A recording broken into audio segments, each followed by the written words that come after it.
നമസ്കാരം. ഇന്ന് നമ്മൾ ചെയ്യാൻ പോകുന്നത് വളരെ എളുപ്പത്തിൽ ചെയ്യാൻ പറ്റിയ ഒരു മഗ് കേക്കിന്റെ റെസിപ്പിയാണ്. നമുക്കിത് ചെയ്യാനായിട്ട് ഓവനോ ബീറ്ററോ അല്ലെങ്കിൽ ബട്ടറോ എഗ്ഗോ ഒന്നും ആവശ്യമില്ല. നമ്മളൊരു പാനിലാണ് ഇത് ഉണ്ടാക്കുന്നത്, ഒരു കുഴിയുള്ള പാനിലാണ് ഉണ്ടാക്കുന്നത്. നിങ്ങൾക്ക് പ്രഷർ കുക്കർ വേണമെങ്കിലും യൂസ് ചെയ്യാം. അപ്പോൾ വീഡിയോ കടക്കണേക്കാളും മുന്നായിട്ട് നിങ്ങൾ ആരെങ്കിലും ഈ ചാനൽ ആദ്യമായിട്ടാണ് കാണുന്നുണ്ടെങ്കിൽ സബ്സ്ക്രൈബ് ചെയ്യാൻ മറക്കണ്ട, ബെല്ലൈക്കണിലും ഒന്ന് ക്ലിക്ക് ചെയ്യാൻ മറക്കണ്ട കേട്ടോ. അപ്പോൾ നമുക്ക് നോക്കാം എങ്ങനെയാണ് ഈ മഗ് കേക്ക് ഉണ്ടാക്കിയെടുക്കുന്നതെന്ന്. അപ്പോൾ മഗ് കേക്ക് ഉണ്ടാക്കാനായിട്ട് ഞാനിവിടെ ഇതുപോലത്തെ ഒരു ചെറിയ മഗ്ഗാണ് എടുത്തിരിക്കുന്നത്. നമ്മളിവിടെ ഒരു ചെറിയ ക്വാണ്ടിറ്റിയിലാണ് ചെയ്യണത്. ഇത് ഏകദേശം ഒരു 3 ഇഞ്ച് ഹൈറ്റിലുള്ള മഗ്ഗാണ്. അപ്പോൾ നിങ്ങൾക്ക് കുറച്ചും കൂടി വലിയ മഗ്ഗ് എടുക്കുവാണെങ്കിലും കുഴപ്പമൊന്നുമില്ല. പക്ഷെ ഞാൻ പറയുന്ന അളവിന് ഈ ചെറിയ മഗ്ഗ് കറക്റ്റ് ആയിരിക്കും. നിങ്ങളുടെ കയ്യിലുള്ള മഗ്ഗിനകത്ത് ഏറ്റവും ക്വാളിറ്റിയുള്ള മഗ്ഗ് നോക്കിയിട്ട് എടുക്കാം.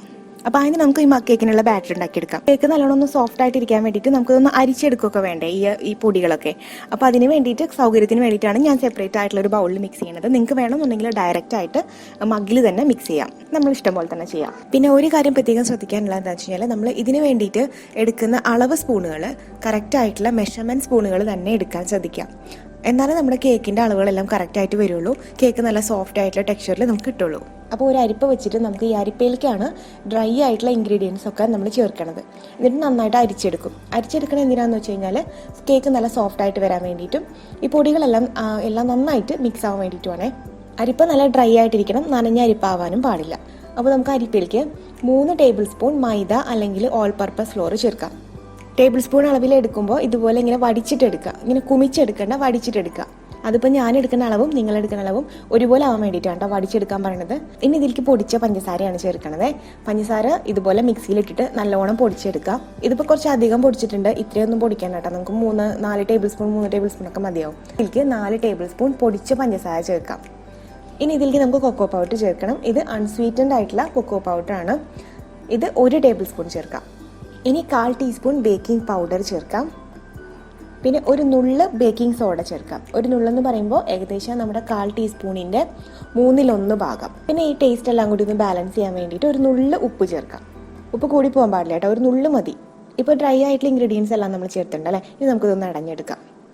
ഇപ്പോൾ ഇതിനകത്ത് എന്തെങ്കിലും ഇമ്പ്യൂരിറ്റീസ് ഉണ്ടാവുമെന്ന് വിചാരിച്ചിട്ടല്ല നമ്മളിത് അരിക്കണത്. ഇതിൻ്റെ പൊടികളെല്ലാം നല്ല വിട്ട് വരാൻ വേണ്ടിയിട്ടും എല്ലാതും നമ്മൾ ചേർത്ത ഇൻഗ്രീഡിയൻസ് എല്ലാം നന്നായിട്ട് മിക്സ് ആവാൻ വേണ്ടിയിട്ടും കൂടിയിട്ടാണ് ഇങ്ങനെ അരിക്കണത്. ഒന്നുകൂടി നമുക്ക് സ്പൂൺ വെച്ചിട്ട് മിക്സ് ചെയ്യാം. ഇനി ഇതിലേക്ക് നമുക്ക് ലിക്വിഡ് ആയിട്ടുള്ള ഇൻഗ്രീഡിയൻസ് ഒക്കെ ചേർത്ത് കൊടുക്കാം. 3 ടേബിൾ സ്പൂൺ പാല് ചേർക്കാം. പാല് ചേർക്കുമ്പോൾ നിങ്ങൾ പ്രത്യേകം ശ്രദ്ധിക്കുക, റൂം ടെമ്പറേച്ചറിലുള്ള പാലായിരിക്കണം. നിങ്ങൾ ഫ്രിഡ്ജിൽ നിന്നൊക്കെ എടുത്ത പാലാണെന്നുണ്ടെങ്കിൽ ഫ്രിഡ്ജിൽ നിന്ന് എടുത്ത് കുറേ നേരം വെളിയിൽ വെച്ച് അതിൻ്റെ തണുപ്പ് മാറിയതിന് ശേഷം മാത്രം ഇതിലേക്ക് ചേർക്കാൻ പാടുള്ളൂ കേട്ടോ.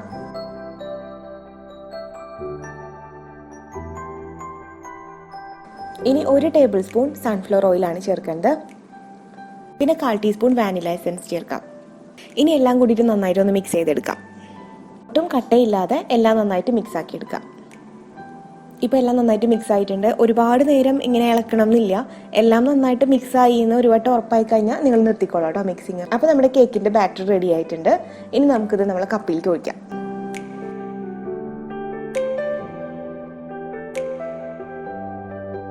ചെറുതായിട്ടൊന്ന് ടാപ്പ് ചെയ്ത് കൊടുക്കാം, എന്തെങ്കിലും എയർ ബബിൾസ് ഒക്കെ ഉണ്ടെങ്കിൽ പോയിക്കോട്ടെ. അപ്പോൾ ഇനി നമുക്കിത് ബേക്ക് ചെയ്തെടുക്കാവേ. അപ്പോൾ ഓവനിലല്ല, നമ്മൾ ഇതുപോലത്തെ അടി കട്ടിയുള്ള ഒരു പാത്രത്തിലാണ് ചെയ്യണത്, ഒരു കുഴിയുള്ള പാത്രത്തിൽ. അത് നോൺ സ്റ്റിക്ക് ആണെങ്കിലും കുഴപ്പമില്ല. നിങ്ങൾക്ക് പ്രഷർ കുക്കർ ആണെങ്കിലും യൂസ് ചെയ്യാം. പ്രഷർ കുക്കർ യൂസ് ചെയ്യുവാണെങ്കിൽ നിങ്ങൾ അതിൻ്റെ മേലത്തെ വെയിറ്റും മാറ്റണം, അതിൻ്റെ വാഷറും മാറ്റണം. അടി കട്ടി ഉണ്ടാവണമെന്ന് പറയുന്നത് വേറൊന്നും കൊണ്ടല്ല, നമ്മൾ പാത്രം ചൂടായി കഴിയുമ്പോൾ ഈ ചൂട് എല്ലായിടത്തേക്കും ഒരുപോലെ പിടിക്കാൻ വേണ്ടിയിട്ടും പുകയൊന്നും കയറി പിടിക്കാതിരിക്കാൻ വേണ്ടിയിട്ടുമാണ്, പുകയാതിരിക്കാൻ വേണ്ടിയിട്ടും കൂടിയിട്ടാണ് അടി കട്ടിയുള്ള പാത്രം എടുക്കാൻ പറയുന്നത് കേട്ടോ. അപ്പോൾ ഇതിൻ്റെ അടപ്പ് ഒരിക്കലും എയർ ടൈറ്റ് ഉള്ള അടപ്പാവാനും പാടില്ല, എന്നാൽ ഒരുപാട് ആവി പോകാനും പാടില്ല. ഞാനിപ്പോൾ ഇങ്ങനത്തെ ഒരു അടപ്പാണ് ഉപയോഗിക്കുന്നത്. ഈ ഹോള് നിങ്ങൾക്ക് വേണമെങ്കിൽ അടയ്ക്കാം കേട്ടോ, അടച്ചില്ലെങ്കിലും കുഴപ്പമില്ല, കുറച്ച് സമയം എടുക്കുന്നുള്ളൂ ഇത് വേവാനായിട്ട്. ഇനി ഇതിൻ്റെ അടിഭാഗം കവർ ചെയ്യുന്ന രീതിയിൽ നമുക്ക് ഉപ്പിട്ട് കൊടുക്കാം. ഞാനിവിടെ ഏകദേശം 1/2 കപ്പ് ഉപ്പാണ് യൂസ് ചെയ്യുന്നത് കേട്ടോ. ഉപ്പിന് പകരം നിങ്ങൾക്ക് വേണമെങ്കിൽ മണ്ണ് യൂസ് ചെയ്യാൻ പറ്റും. മണ്ണ് യൂസ് ചെയ്തിട്ട് ഞാൻ ഇതുവരെ ചെയ്തിട്ടില്ല, കാരണം മണ്ണ് യൂസ് ചെയ്യുമ്പോൾ നല്ല മണ്ണായിരിക്കണം എടുക്കണത്. അത് കഴുകി വൃത്തിയാക്കി ഉണക്കൊക്കെ വേണം, അതൊരു ഭയങ്കര പണിയാണ്. അപ്പോൾ അതുകൊണ്ട് ഞാൻ അങ്ങനെ ചെയ്തിട്ടില്ല, മണ്ണ് യൂസ് ചെയ്ത് ചെയ്തിട്ടില്ല. ഇതൊന്ന് ലെവലാക്കി കൊടുക്കാം നമുക്ക്. മഗ്ഗ് നമ്മൾ നേരിട്ട് ഉപ്പിൻ്റെ മേലെ വെക്കാൻ പാടില്ല, എന്തെങ്കിലും ഒരു പാത്രം അടപ്പ് വെച്ചതിന് ശേഷം അതിൻ്റെ മേലെയാണ് നമ്മൾ വെക്കുന്നത്. ഞാൻ ഇതുപോലത്തെ ഒരു സ്റ്റീലിൻ്റെ അടപ്പാണ് വെക്കുന്നത് കേട്ടോ, ചെറുത്. എങ്ങനത്തെ അടപ്പാണെങ്കിലും കുഴപ്പമില്ല, ഇതുപോലത്തെ ആയാലും കുഴപ്പമില്ല. ഇനി ഇത് അടച്ച് വെച്ചിട്ട് ഒരു മീഡിയം ഫ്ലെയിമിൽ നമുക്കിത് ചൂടാക്കാം. ഒരു 5 മിനിറ്റ് ഇത് ചൂടാവട്ടെ. ഇപ്പോൾ 5 മിനിറ്റ് കഴിഞ്ഞിട്ടുണ്ട്. പാത്രത്തിൻ്റെ ഉൾഭാഗം ചൂടായി തുടങ്ങിയിട്ടുണ്ട് കേട്ടോ. അപ്പോൾ നമുക്കൊരു ആവിയൊക്കെ ഫീൽ ചെയ്യുന്നുണ്ട്. ഇനി ഇതിലേക്ക് മഗ്ഗ് വെക്കാം. മഗ് നല്ല സ്ട്രെയിറ്റ് ആയിട്ട് തന്നെ ഇരിക്കണം. ചിലപ്പോൾ ഉപ്പ് അടിയിലുള്ളതുകൊണ്ട് ഉപ്പിന്റെ ലെവല് ചെരിഞ്ഞിരിക്കുവാണെങ്കിൽ മഗ്ഗും ചെരിഞ്ഞിരിക്കും. അപ്പോൾ അതൊന്ന് ശ്രദ്ധിക്കുക. മഗ് സ്ട്രെയിറ്റ് ആയിട്ട് തന്നെ വെക്കാം. അടച്ചു വെച്ചിട്ട് ഇനി ഇത് മീഡിയം ഫ്ലെയിമിൽ നിന്ന് ഏറ്റവും ലോ ഫ്ലെയിമിലേക്ക് ആക്കാം. ലോ ഫ്ലെയിമിലാണ് ഇത് നമ്മൾ ബേക്ക് ചെയ്തെടുക്കുന്നത്. ആവി സൈഡിൽ കൂടെ പോകാൻ പാടില്ല, എന്നാൽ ഭയങ്കര എയർ ടൈറ്റ് ആവാനും പാടില്ല ഈ അടപ്പ്. അത് നിങ്ങൾ പ്രത്യേകം ശ്രദ്ധിക്കണം കേട്ടോ. അപ്പോൾ നിങ്ങൾ അടപ്പിന്റെ ഒരു എത്രത്തോളം എയർ ടൈറ്റ് ആണ് എന്നുള്ളതും നിങ്ങൾ ഉപയോഗിക്കുന്ന പാത്രത്തിന്റെയും തീയുടെയും ഒക്കെ അളവനുസരിച്ചിട്ട് ഈ കേക്ക് ബേക്ക് ആവാനുള്ള സമയം വ്യത്യാസം വരും. ഏകദേശം ഒരു 15 മിനിറ്റ് കഴിയുമ്പോൾ ഈ കേക്ക് റെഡിയായി തുടങ്ങും. 15 മിനിറ്റ് ആണ് ഏറ്റവും കുറഞ്ഞ സമയം കേട്ടോ. ഇപ്പൊ ഏകദേശം ഒരു 10 മിനിറ്റ് ആയിട്ടുണ്ട്. കണ്ടോ, കേക്ക് ഒന്ന് പൊന്തി വരാൻ തുടങ്ങിയിട്ടുണ്ട്. ഇപ്പോൾ 15 മിനിറ്റ് കഴിഞ്ഞിട്ടുണ്ട്. കേക്ക് കണ്ടോ നല്ലോണം പൊന്തി വന്നിട്ടില്ലേ? നമുക്ക് ജസ്റ്റ് ഒന്ന് തുറന്നു നോക്കാം. 15 മിനിറ്റ് ആയി കഴിഞ്ഞിട്ടുണ്ടെങ്കിൽ നമുക്ക് തുറന്നു നോക്കാം. ചില കേക്കൊക്കെ 15 മിനിറ്റ് ആകുമ്പോഴേക്കും ആവും കേട്ടോ. അപ്പോൾ എനിക്ക് തോന്നുന്നില്ല ആയിട്ടുണ്ടെന്ന്. നമുക്കൊരു 5 മിനിറ്റും കൂടി വെച്ച് നോക്കാം. ഇപ്പോൾ 15 മിനിറ്റും പിന്നെ ഒരു 5 മിനിറ്റും, മൊത്തം 20 മിനിറ്റ് ആയിട്ടുണ്ട്. ഇതൊരു ബാംബൂ സ്റ്റിക്കാണ്. നമുക്കിത് വെച്ചിട്ടൊന്ന് ഉള്ളിലൊന്ന് കുത്തി നോക്കാം. കണ്ടോ, സ്റ്റിക്കിനകത്ത് ഒട്ടിപ്പിടിച്ചിട്ടൊന്നുമില്ല. കേക്ക് നന്നായിട്ട് ബേക്ക് ആയിട്ടുണ്ട്. ഇങ്ങനെ കുത്തി നോക്കുമ്പോൾ സ്റ്റിക്കിനകത്ത് വെള്ളം പോലെ ബാറ്റർ ഒട്ടിപ്പിടിച്ചിട്ടുണ്ടെങ്കിൽ നിങ്ങൾ കുറച്ച് നേരം കൂടി അടച്ചു വെച്ചിട്ട് ബേക്ക് ചെയ്തോളൂ കേട്ടോ. ഇതിപ്പോൾ ആയിട്ടുണ്ട്. നമുക്കിത് എടുത്തു മാറ്റാം. നല്ല ചൂടായിട്ടിരിക്കുകയായിരിക്കും പാത്രവും മഗ്ഗും എല്ലാം. അപ്പോൾ കൈ പൊള്ളാണ്ട് എടുക്കുക കേട്ടോ. അപ്പം നമ്മുടെ മഗ് കേക്ക് റെഡി ആയിട്ടുണ്ട്. ഇതിപ്പോൾ നല്ല ചൂടിലാണ് ഇരിക്കുന്നത്. ചൂടൊന്ന് ആറട്ടെ. പിന്നെ നമ്മൾ ഉപയോഗിച്ച ഉപ്പ് നിങ്ങൾ കളയണ്ട കേട്ടോ. അത് നിങ്ങൾ എടുത്തു വെക്കുക.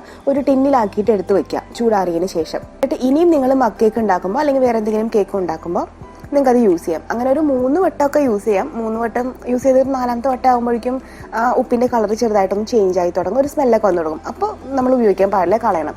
നമ്മൾ ആഹാരത്തിനകത്തൊന്നും ഇടാൻ വേണ്ടിയിട്ട് ആ ഉപ്പ് ഉപയോഗിക്കാൻ പാടില്ല. ബേക്ക് ചെയ്യാൻ വേണ്ടിയിട്ട് തന്നെ ഉപയോഗിക്കാം. ഇപ്പൊ ചൂടാറി വന്നിട്ടേ നമുക്ക് സ്പൂൺ വെച്ചിട്ട് ഒന്ന് കട്ട് ചെയ്ത് ടേസ്റ്റ് ചെയ്ത് നോക്കാം.